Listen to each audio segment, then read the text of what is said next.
Hello and welcome to The World Today, everyone. I'm Richard Nta in Nairobi. Let's begin with our top story.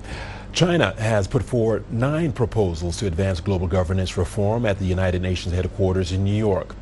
Wang attended a meeting of the Group of Friends of Global Governance, an initiative launched by China last year to deepen cooperation on major global governance issues. Over 40 nations are the founding members, including Cuba, Iran, Kenya, and Kazakhstan. Wang's proposals include in advancing UN reform to make the world body more efficient and the Security Council more authoritative and capable. Mitch McCann reports from New York. China's Foreign Minister Wang Yi told the Group of Friends of Global Governance on Thursday that the world faces a situation that's both turbulent and fluid, but expressed optimism that the group could bring about meaningful change, saying it now has more than 60 members. Reforming and improving global governance is a task that history has given to our generation. We must remain confident and make remitting efforts. The group was founded by China in 2025 with the goal of planning reforms and improvements to global governance to ensure the multilateral system is more responsive to a multipolar world. At Thursday's meeting in New York, Wang Yi put forward 9 proposals for global governance reform, including improving the effectiveness of the Security Council, deepening reform of the global economic system, establishing rules governing AI, and improving the overall efficiency of the United Nations. Though not perfect, the UN remains the most authoritative platform for global governance. The purpose of reform is to strengthen, not weaken, the UN. We should uphold the leading role of member states and ensure fairness, inclusiveness, and transparency. Representing the UN itself was Deputy Secretary General Amina J. Mohammed, who said the UN must reflect the weight of the 21st century, adding that multilateralism hadn't let the world down, multilateralism had been let down. She said it was important for the UN's most powerful nations to be heard. It is manifestly in the interests of all those who hold the most power to be on the front lines of reform and not on the sidelines. Legitimacy is the foundation on which power rests. When the foundation goes, the power that sits on this does not last. Reform takes courage. Meanwhile, the Group of Friends of Global Governance also heard from the Foreign Minister of Cuba, who used the opportunity to condemn the United States over reported threats toward his country, saying it was important to firmly reject unilateralism and support peace. The threat of the use of force against Cuba by the world's greatest military nuclear power is coupled with the suffocating tightening of economic, commercial, and financial blockade against our country, exacerbated by an oil embargo equivalent to a naval blockade. Mitch McCann, CGTN, at the United Nations in New York. Many countries have expressed support for the Global Governance Initiative. They say it reinforces the central role of the United Nations, puts multilateralism at the center, and advocates for the global South. Pakistan deeply values China's role as a stabilizing force in international affairs and appreciates its consistent support for the sovereignty, development, and prosperity of developing nations. The initiative seeks to reform and improve, not to replace the existing international system. It reinforces the centrality of the United Nations while advocating greater representation and voice for the global South in global decision-making processes. Pakistan fully supports this initiative. We think it is very important because it's dealing with multilateral issues, making sure that multilateralism is at the center of global governance and inclusivity as well in terms of financial architecture, in terms of making sure that there is respect amongst civilizations and everybody is included on the table. It's the most important initiative during this time when multilateralism is being challenged. Axios reports that the U.S. and Iran have reached an agreement on a memorandum of understanding to extend the ceasefire by 60 days. U.S. President Donald Trump still needs to give final approval. Trump warned on Thursday that military action remains an option if talks fail to produce a favorable outcome. Nick Harper reports from Washington. Axios saying that there is now an agreement for a 60-day memorandum of understanding. During that 60-day period, the ceasefire would be extended and the real negotiations would begin. But there are a number of starting points for those rounds of negotiations. We're hearing from Axios that already Iran has committed not to pursue a nuclear weapon. But importantly, in order to get to that round of negotiations, Axios is saying that Donald Trump still needs to sign off on this. He has reportedly been briefed on the matter, but he apparently needs a couple of days to think about it, according to that reporting coming from 2 US officials who are not named. A number of other things that would be included during that 60-day period. The Strait of Hormuz would be reopened and it would be unrestricted, so Iran would not be imposing any tolls on any of the boats. They would also need to remove the mines that are in the strait during a 30-day period. And on top of that, the United States naval blockade against Iranian ports would be lifted gradually during the course of that 60 days. And when we get to the point that that 60-day window begins, we would see negotiations begin in earnest on many of the thorny issues, including, in particular, what would happen to the enriched uranium that Iran wants and that Washington wants it to hand over. Iran's Islamic Revolutionary Guard Corps says it maintains control over the Strait of Hormuz, warning that any disruption will be met with a decisive response.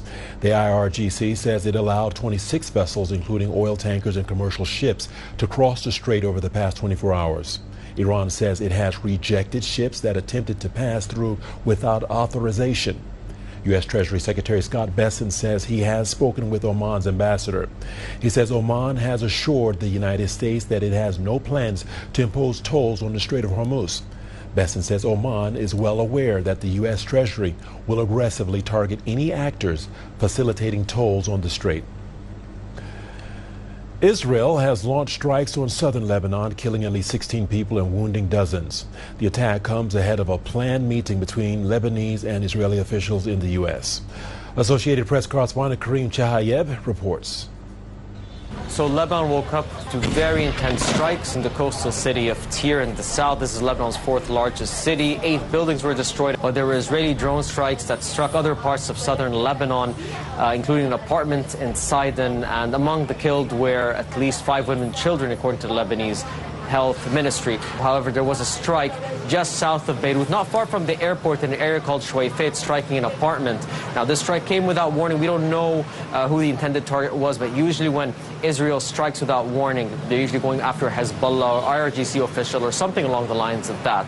This has obviously brought a lot of concern to Lebanon. The past couple of days have been the most violent since a nominal ceasefire came into effect on April 17th. And of course, this comes a day before direct talks between Lebanon and Israel continue in Washington. And for the first time, this will include military officials. And at the same time, Israeli soldiers are pushing deeper into southern Lebanon. They have crossed the Litani River into some villages where they are clashing with Hezbollah.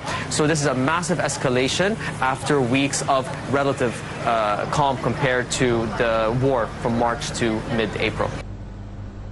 Japanese Prime Minister Senai Takahashi and Philippine President Ferdinand Marcos Jr. have held talks in Tokyo as the two nations seek closer cooperation in defense and security. The move has sparked public concern in both countries, citing growing regional instability and security risk. Najib El-Kash reports from Tokyo. The transfer of the Japanese Abukuma-class destroyer escort vessels to the Philippines military was only made possible after the Japanese cabinet lifted a decades-old ban on exporting lethal weapons in April, reversing the nation's post-World War II policy. The move allows for it to sell weapons to more than a dozen countries. Many in Japan oppose the policy reversal. We actually witnessed demonstrations opposing this deal in front of both the House of Councillors as well as near the State Guest Palace in Tokyo, where the announcement was made. Our constitution clearly states that Japan renounces armament and war. But Takaichi says none of that matters to her, even calling such ideas too naive. I can't believe someone like that became prime minister. This is absolutely unacceptable. The purchase of missiles and other war armaments is the #1 priority in the agenda between the two state leaders. And we do not want to be dragged into a war that is not of our own making. We know that both the Japanese and the Filipino peoples will be severely affected by this decision of the two governments to knock on the doors of war here in Asia Pacific. Japanese Prime Minister Sanae Takaichi also confirmed that the two governments will begin formal negotiations to establish GSOMIA, which is an acronym for General Security of Military Information Agreement between the two countries. Najib Elkash, CGTN, Tokyo. The 2026 Shangri-La Dialogue, Asia's largest multilateral defense and security forum, opens today in Singapore. A Chinese delegation from the People's Liberation Army National Defense University will attend the forum. Zhao Yanfei has more from the site. Tonight, we're expecting to see the keynote speech delivered by To Lam, President of Vietnam. He's also the General Secretary of the Central Committee of the Communist Party of Vietnam. And China and Vietnam has held a good relationship. From maritime cooperation, there's a lot of things underway in terms of fishing. Also attending the event, there are U.S. Secretary of War Pete Hegseth. In addition to government officials, we have seen on the speakers list, there is Secretary General of ASEAN and Secretary General of the Shanghai Cooperation Organization. China also sent its delegation. The head of the delegation is Major General Meng Xiangqing. He is the professor of National Defense University. If we see the list of the Chinese delegation, we can see a lot of scholars and experts on the, including the PLA Academy of Military Sciences. There's also the experts from academies of PLA naval universities. So certainly this is a design that really fits the agenda setting of the Shangri-La Dialogue. Among the agenda, there are strategic landscape to maritime security order. One of the highlights on the agenda setting is there's a simultaneous session called Managing Threats to Strategic Stability. Well, strategic stability is a term that sounds really familiar to the American audience as well as the Chinese audience, because the United States and China have just adjusted their relationship as a constructive relationship of strategic stability. What does it mean, and how the two major countries will show their wisdom of maintaining their relationship and further bringing more stability to the entire world will be highly watched from here at the Shangri-La Dialogue. As Chinese Defense Ministry says that China attaches great importance to military cooperation, and China hopes that this is an opportunity to further deepen understanding among parties and further strengthen collaboration. Well, that is it for this edition of The World Today. I'll be back shortly with more news from the continent in Africa Live. Thanks for watching.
Hello and welcome to The World Today, everyone. I'm Richard Nta in Nairobi. Let's begin with our top story.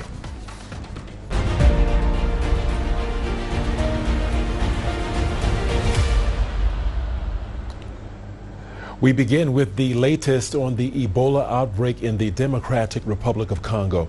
The World Health Organization chief arrived in the DRC on Thursday to coordinate response efforts. The number of suspected cases in the eastern DRC is over 1,000, with 238 suspected deaths. Congo's health ministry on Tuesday said 121 cases have been confirmed, and it is looking into over 3,500 possible contacts. The WHO Director General called for more financial assistance to contain the outbreak. This comes as the Africa Centers for Disease Control and Prevention decried donors who have gone back on funding pledges.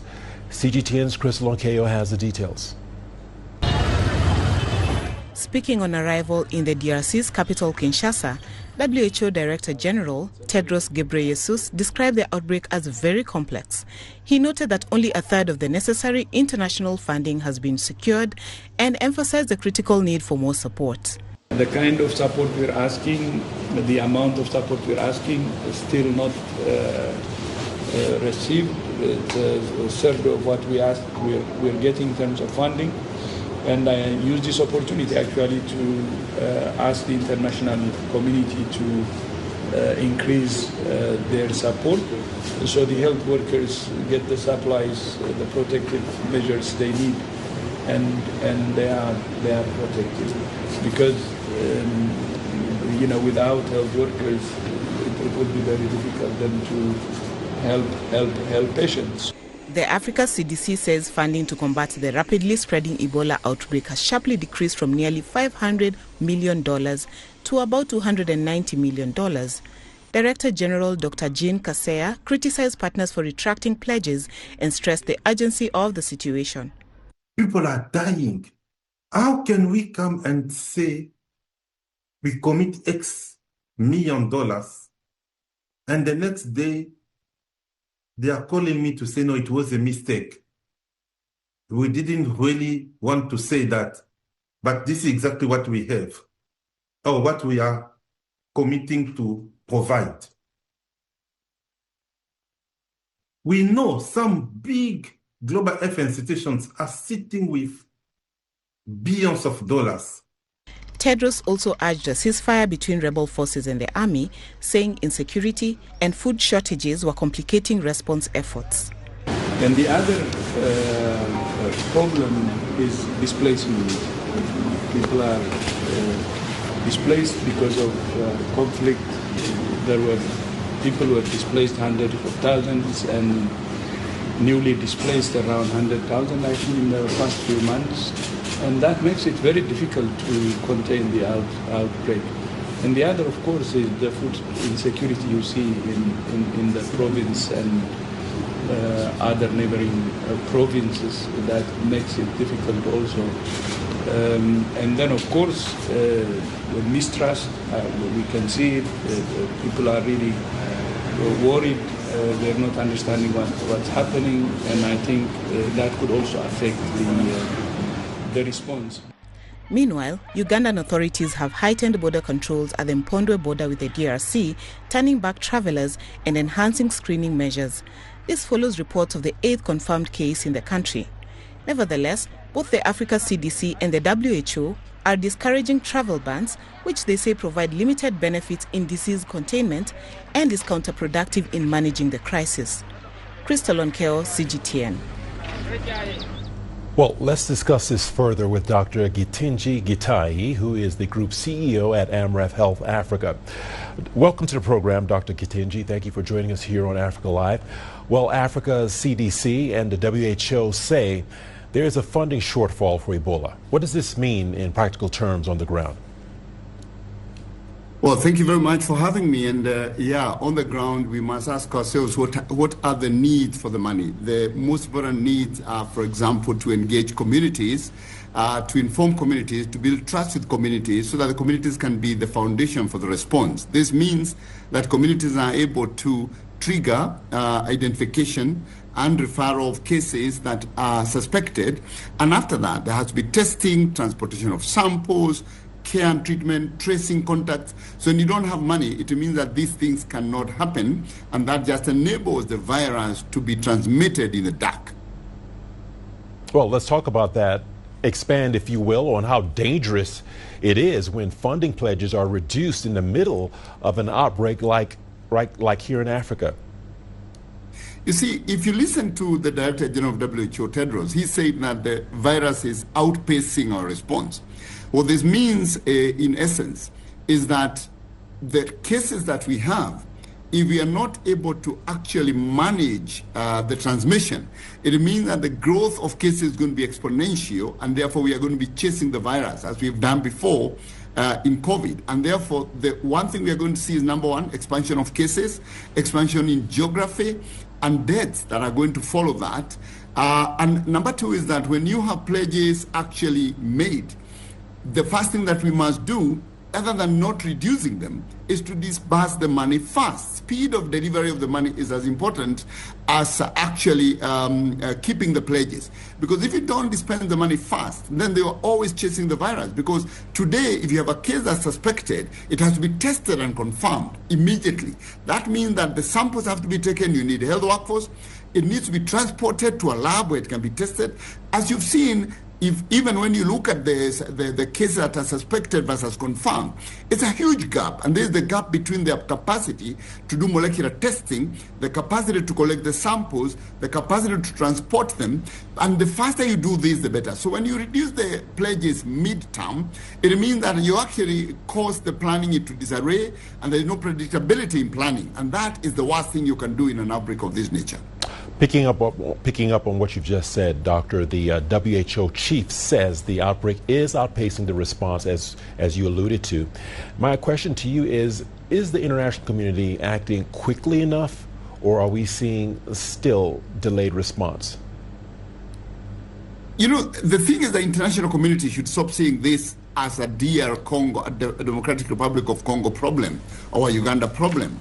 It needs to start seeing it as a global problem. In the early days of COVID, there were statements around, oh, you know, the transmission to our communities in Europe or US are low. We put this as a moderate risk. But we saw what happened. It accelerated very quickly, and before we knew it, the whole world was closed down. So the international community must see this as their doorstep. They might not see Congo as geographically far. Viruses travel very quickly. You need one person on a flight to go to a country in Europe or US or Asia or wherever else, and then it's a global crisis. So the faster we act to stop the virus at source, the better.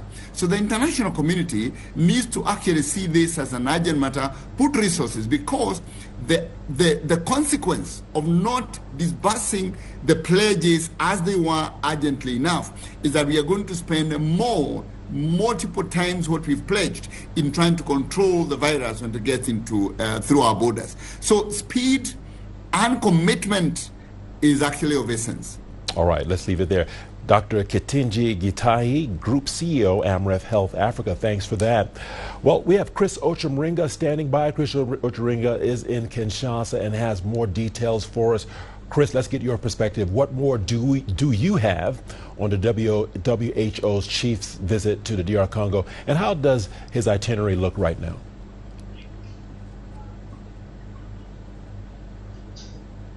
Yeah, so Dr. Tedros Ghebreyesus is scheduled to meet diplomats, ambassadors, and senior UN officials in Kinshasa to try and mobilize funding for this Ebola outbreak that has spread rapidly since it was declared on May 15th, and is also expected to meet some senior Congolese health officials who are, coordinating this response. We're told he's also going to meet President Felix Tshisekedi. So he says that, he decided to come on the ground in the DRC to coordinate this response and show solidarity with the Congolese people. He says he cannot do that at the comfort of his office in Geneva. That's why he's come here. He has been to the DRC multiple times throughout these outbreaks of infectious diseases, and he's telling people that, they can work together and bring this outbreak to an end. Richard? Right, you touched on it in your initial answer. Solidarity is the message that he is sending with his in-person visit at this stage of the outbreak. Is it working?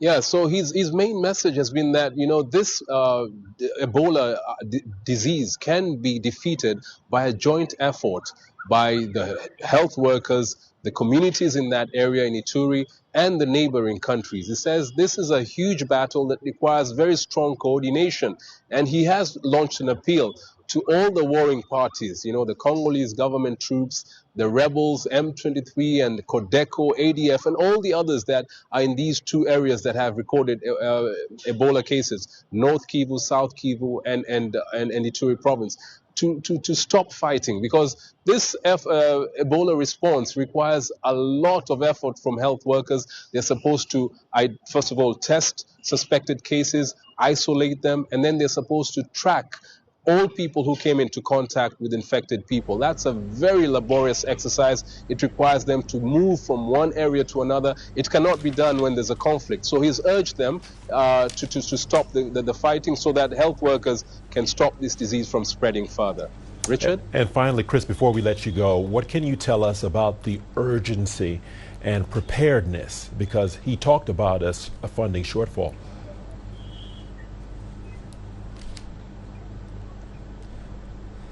Yeah, so according to health workers here in the DRC, the number of cases has really gone very, very rapidly since this disease was declared on May 15th.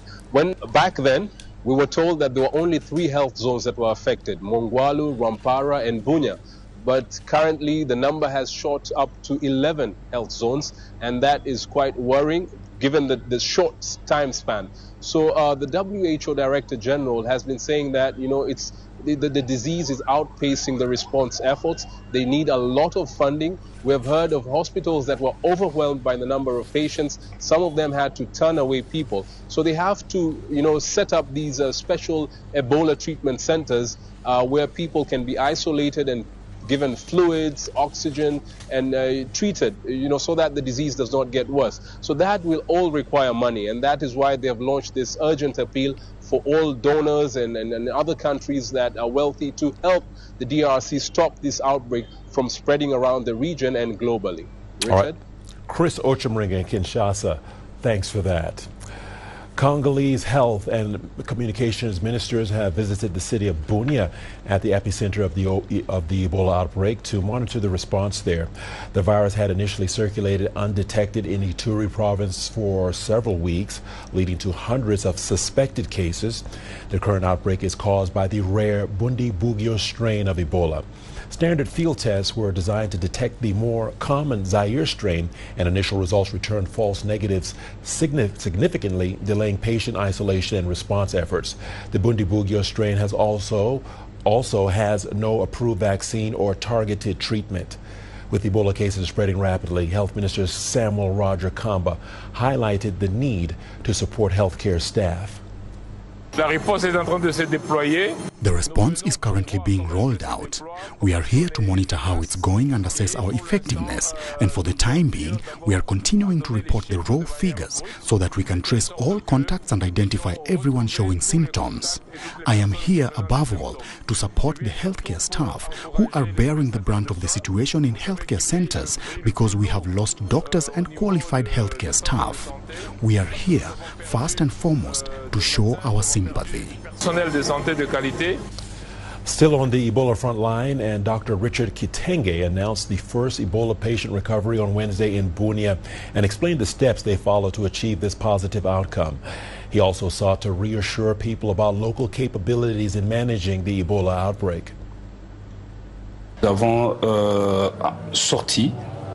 We discharged a recovered patient yesterday. It was a healthcare worker, a laboratory technician from Salama, whom we had admitted and treated. We provided comprehensive therapeutic medical care, taking into account the patient's clinical progress, but we did not administer any specific treatment to achieve this recovery. And the same applies to the other patients who will recover, because there are many patients who are making excellent progress and will be discharged within 48 to 72 hours. Meanwhile, the U.S. government has temporarily halted the deportation of third country migrants to the DRC amid the Ebola outbreak. The decision was welcomed by some Congolese citizens who had earlier criticized their government for agreeing to accept U.S. deportees while the country continues to grapple with conflict and other humanitarian crises. CGTN's Chris Ochamringa has more from Kinshasa. In April, the U.S. deported 15 South American migrants under an agreement signed with the DRC government. The migrants said they were deported against their will. Their arrival in the capital, Kinshasa, sparked widespread criticism. I'm happy the US has stopped deporting migrants to our country. The Americans are turning our country into a dumping ground. If the US has decided to stop bringing the migrants here, it is okay. If they change their mind, we will receive them because we are very hospitable people.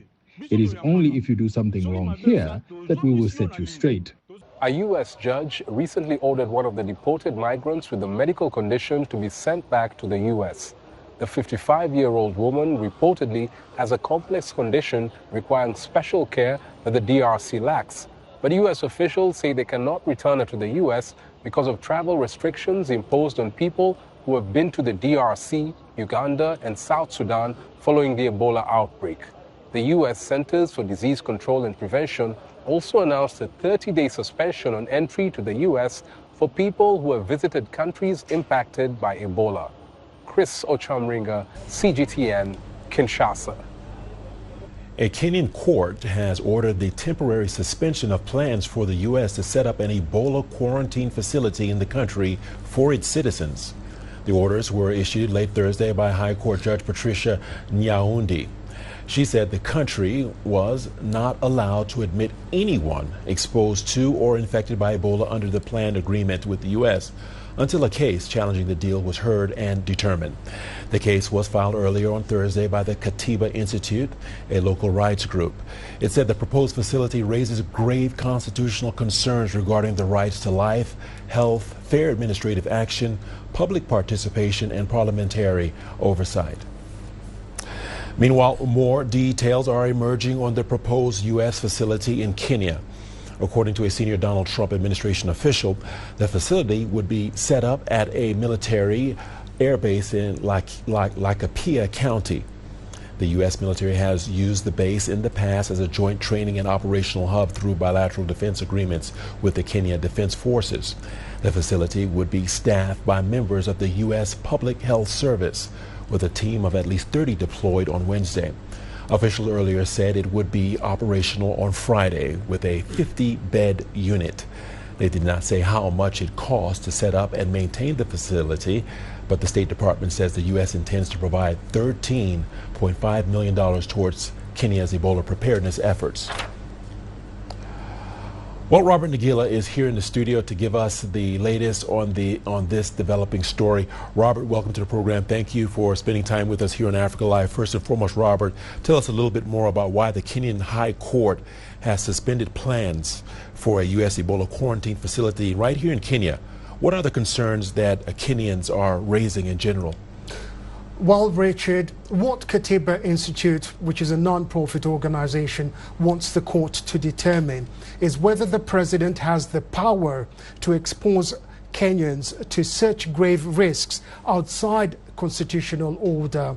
What Katiba Institute is basically saying or arguing is that, look, as far as they're concerned, matters such as diplomacy and public health, the Constitution is supreme and binds all state organs. That's the executive, where the presidency falls under, parliament, and of course the judiciary. Now, it wants some questions answered, like, for example, was parliament involved? Was there public participation as the Constitution dictates? One of those has already been answered, I believe, because Kenya's parliament, a parliamentary committee, has now summoned the Cabinet Secretary for Health, Richard Nta, to appear before it on the 3rd of June. That's a day after this case will be mentioned in court. Now, in terms of what the public is saying at the moment, there's been a lot of traffic online, a lot of people not happy with this decision. A lot of people were basically caught off guard. The details of this deal are still very secret, and one of the things that this case seeks to determine is to make some of those details public so that people are aware of exactly what the government is getting the country into. What are the specifics of this deal? Does it fall under the Health Agreement Pact signed with the United States in December last year? Or does this fall under the Defense Pact that Kenya has with the United States? So a lot of people not happy, a lot of people also questioning the fact that that particular facility, which will be on, or rather which is on Kenyan soil, will be treating American citizens only, and Kenyans will not be able to seek any treatment there in case of an outbreak here locally. But also the fact that this country has never had any Ebola case, there's never been an outbreak here, and by bringing people into the country for treatment is basically endangering or bringing the Ebola virus into the country. Well, tell us what happens next. I know you can't exactly read the tea leaves, but what do you think is going to happen next? Well, there's a number of things. First, with the court case, the government, the state, has been given 48 hours to file their response to this particular petition by Katiba Institute. So I believe we're looking at this case being hard over the weekend because the 48 hours will expire tomorrow, that is Saturday. So we expect this court to be running tomorrow as well, unless the time, of course, is extended. And then we also have a challenge from the Law Society of Kenya. Now, at this particular point, we're not sure if those two cases are going to be enjoined or are going to be heard separately, but they also are seeking more details on this deal and want it blocked completely. And then we have the National Doctors Union in the country. Now, they have threatened to strike within 48 hours unless the government comes clean on this deal. They want the specifics. They want to know exactly what it involves and how Kenya is involved. So rather nerving a few hours ahead for the government and the country. Well, in light of what you've said, this is more than just a health concern. It's now a governance issue. Can you expand on that? Oh, yes, absolutely, because now at the core of the Constitution, there are certain dictates that have to be fulfilled, especially on such grave issues involving public health, among other things. Now, was there public participation, which is a dictate within the Constitution? That is one of the things that Katiba Institute will want answered. And the government, of course, will say, look, there are some decisions that we can carry without public participation. However, we know that, for example, if the country is going to a war, Parliament has to be involved. The government has to, the executive has to go to Parliament to get Parliament to approve the country going to war. Does this also then involve areas such as public health, especially something as grave as Ebola is concerned? Does Parliament need to give its approval as well? Because we know that this did not happen. Interestingly, is that Kenya's political establishment has been very, very silent. We've heard from a couple of leaders who basically are against and some for, but Parliament itself has been very, very quiet on this. And we're now approaching, I believe, more than 72 hours. The government has still not issued a comprehensive statement giving details to Kenyans to basically answer some of the concerns that have been raised on this particular deal. All right, Robert Nagila in studio with us. Thank you so much for your insights and analysis. The WHO says its advisory groups have recommended clinical trials for vaccines and treatments that could be useful against the Bundibugyo strain of Ebola. The experts have been looking at potential vaccines and therapeutics for the prevention and treatment of the strain. They also went over several products considered promising enough to warrant being prioritized for evaluation in clinical trials involving human testing. They recommended that all the products identified and considered be used exclusively within clinical trials to generate robust data and ensure safe, ethical, and effective research. The WHO said it will work closely with the DRC and Uganda to facilitate product research evaluation.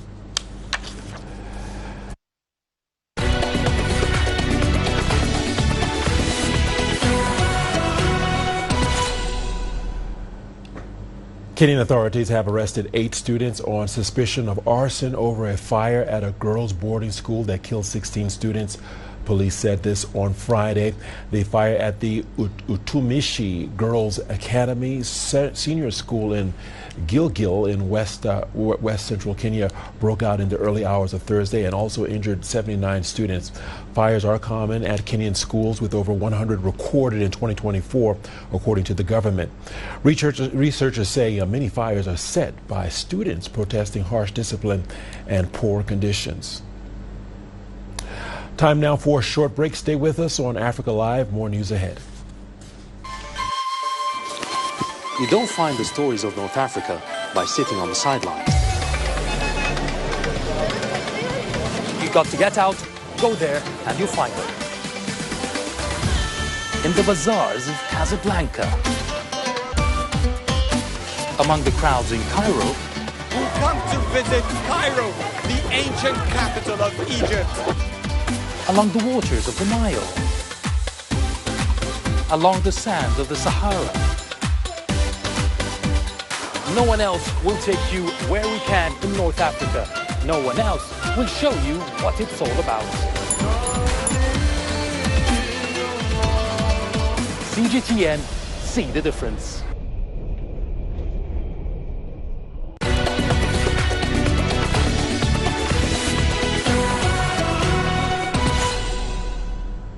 Welcome back to Africa Live. Thanks for staying with us. Oil futures steadied on Friday, but were on track for their steepest weekly decline since early April after reports that the U.S. and Iran had reached an agreement on a potential ceasefire extension. Brent crude futures for July were down 0.3% to $94.05 a barrel by 08110 GMT. U.S. oil futures were steady at $88.89. Both fell more than 1% earlier in the session. Sources told Reuters that the U.S. and Iran have reached an agreement to extend their ceasefire and lift restrictions on shipping, though U.S. President Donald Trump has yet to approve it, and Iranian state media said it had not been finalized. The U.S. dollar headed for a small fall on the week, tracking a retreat in U.S. yields. Analysts aren't sure, however, whether that fall in yields can extend, since a U.S.-Iran deal is unlikely to quickly unwind the inflation impulse unleashed by high fuel prices. Well, South Africa's central bank has raised its main lending rate by 25 basis points to 7%. This is the first time in 3 years it has done so, joining a handful of other emerging market central banks that have tightened policy during the U.S.-Israeli war on Iran. Most economists had predicted the move after inflation accelerated sharply in April to the top of the bank's tolerance band. The Reserve Bank raised its inflation forecast for this year and next year from 3.7% and 3.3% to 4.4% and 3.7% respectively. The central bank targets inflation of 3% with a 1 percentage point tolerance band on either side. Rising energy costs and broader price pressures linked to the war have narrowed policymakers' room for maneuvers globally. Well, at the same time, South Africa's parliament has scheduled for Monday the first meeting of an impeachment committee that will probe allegations around President Cyril Ramaphosa's Farmgate scandal. The meeting is the next stage in an impeachment process against Ramaphosa that was revived by the Constitutional Court this month. The maneuver, announced by the Democratic Alliance Party, is seen as a setback to the president, who is fighting the process and has filed an application challenging the report, which found that he may have violated the Constitution and abused his position. Ramaphosa denies wrongdoing. Tanzania is seeking to take advantage of rapidly rising international gold prices as the metal currently hovers above $4,500 an ounce. Many investors view gold as a hedge against global economic instability.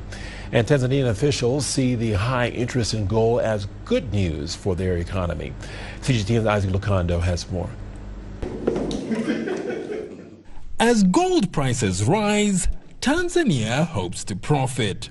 Economists say the East African country could benefit beyond expected increases in tax revenues and royalty payments from mining firms.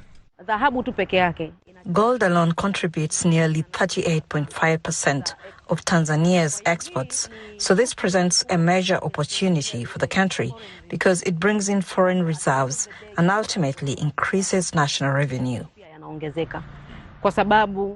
Seeking greater returns from gold exports, officials say the country now has 6 facilities that refine gold.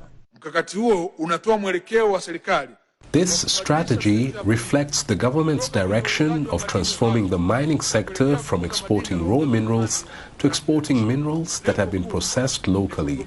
The goal is to use mineral resources to strengthen other sectors of the economy, including manufacturing. According to government data, revenue from gold exports jumped in the first 3 months of 2026, totaling $5.2 billion by March, 38% more compared to a similar period last year. Gold continues to be Tanzania's top source of foreign currency, making up more than 30% of national exports. Like many gold-producing nations across Africa, Tanzania is increasingly looking beyond the export of raw gold by investing in refining capacity, strategic reserves, and local processing industries. Authorities hope the strategy will help the country move beyond relying on gold price swings and instead build greater resilience against economic uncertainty. Economists add that although higher prices could drive expansion in the industry, broader benefits will depend on better conditions for the nation's over 1.5 million small-scale miners. When we talk about a supportive environment, it's not only about prices or markets. It also includes their health and welfare through affordable insurance. The government may not need to provide the insurance directly, but it can work with the private sector. To capitalize on the price rise, officials say the central bank has obtained about 20 tons of gold via a purchase initiative intended to bolster the country's reserves. The government says it is also intensifying efforts to reduce illegal gold trafficking. Authorities expect the ongoing surge in gold to produce lasting advantages and support the development of a more sustainable mining sector. Isaac Lukando, CGTN, Dar es Salaam. Nigeria's fashion scene is getting a sustainable twist. One young stylist is pinning his hopes on a method which not only produces quality clothing but also reduces waste. CGTN's Joy Kruki Juma reports. 26-year-old Precious Mbonu is a drape stylist in Abuja. Currently at home now, I have a material I have used more than 5 times, and it's still in good shape for me to use for another person. But the style I'm going to create for that person would be a totally different style that wouldn't require so much of the fabric. Mbonu's approach emerged out of necessity. While working as a makeup artist, he says he repeatedly saw clients cancel photo shoots when tailors failed to deliver outfits on time. Now working directly on the client's body, Mbonu sculpts elegant, structured outfits using only pins and fabric. What normally takes a tailor 2 to 3 days, he completes in as little as 45 minutes to an hour. I chose pin because I knew pin was going to be faster than the sewing machine. If you decide to go for a designer to make a dress for you, it will take them 2 to 3 days, depending on how fast you want the dress to be ready. 2 to 3 days to get your dress done. But with me, it won't take you 45 to an hour, depending on the style we're going for. Since launching his draping business in 2021, Mbonu has completed over 200 commissions and built a social media following of more than 300,000. His designs cost between $90 and $300 depending on the complexity. I know I needed to make extra from what I was doing, so with the way clients has been saying, oh, my tailor disappointed me, I can't do the shoots anymore, I can't book a session with anymore and all of that. So prompted me to ask for more. And when I prayed about it, I felt like God heard me. And I saw my dripping in my dream then. So I went to my studio and I tried it out. Since then till now, I've been dripping and people have been loving it. In an age of fast fashion and growing textile waste, Bonu's method offers a more sustainable alternative. Because each piece is pinned rather than sewn, the same material can be reused multiple times and transformed into entirely different designs for new clients. An approach Mbonu says reduces waste.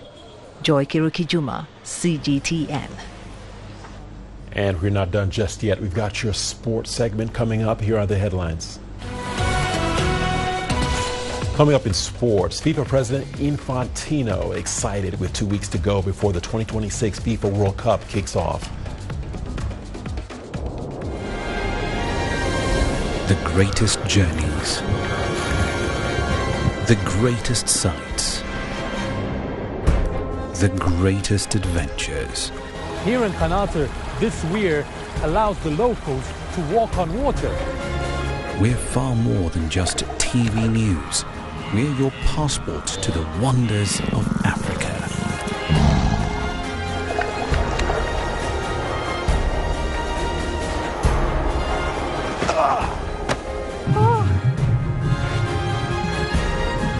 So let's explore.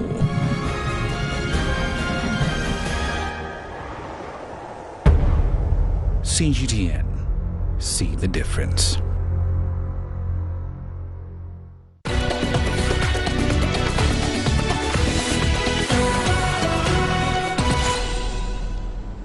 Welcome into Sport on Africa Live with me, Richard Nta. We begin with football, and the countdown to the FIFA World Cup 2026 has entered its final 2 weeks.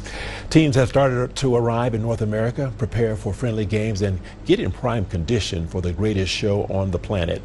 On Thursday, June the 11th, history will be made at the Mexico City Stadium when the first of a record 104 matches kicks off, marking the beginning of the FIFA World Cup to feature 48 teams across 3 host countries.